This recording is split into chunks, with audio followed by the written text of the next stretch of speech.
এক সাক্ষাৎকারে সাকিব আল হাসানকে প্রশ্ন করা হয়েছিল, কখনো চাঁদে যাওয়ার সুযোগ হলে সেক্ষেত্রে সাথে কাকে নেবেন। অবশ্যই উত্তরটা হবে শিশির ব্যতীত অন্য কাউকে নিয়ে। সাকিব বলেছিলেন লিওনেল মেসি। সাকিবের মেসি প্রীতি নতুন কিছু নয়। আর্জেন্টিনা বিশ্বকাপ জয়ের পর সাকিবকে ঢাকার রাস্তায় আনন্দে মেতে উঠতেও দেখা গিয়েছিল। মেসির আর্জেন্টিনা কিংবা বার্সার জার্সি গায়ে দেওয়া সাকিবের ছবিও সামাজিক যোগাযোগ মাধ্যমে অহরহ। বাংলাদেশ জাতীয় দলের ক্রিকেটারদের মধ্যে সবচাইতে ভালো ফুটবলও খেলেন সাকিব। এবার মেসির পথেই হাঁটছেন সাকিব। না, মেসির মতো ফুটবলার বনে যাচ্ছেন না বিশ্বসেরা অলরাউন্ডার, তবে দুজনের গন্তব্য কিছু সময়ের জন্য এক হয়ে যাচ্ছে। একজন আমেরিকায় পাড়ি জমিয়েছেন আগেই, আরেকজন আমেরিকায় আছেন বিশ্বকাপ উপলক্ষে। তবে যে জায়গাটায় মিল সেটা ক্লাব।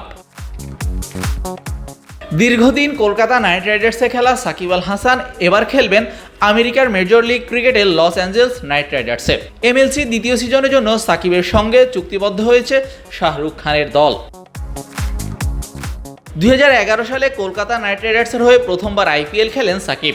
2012 এবং 2014-তে ভূমিকা রেখেছিলেন দলটার আইপিএল জয়ে। 2017 পর্যন্ত ছিলেন কেকেআরে।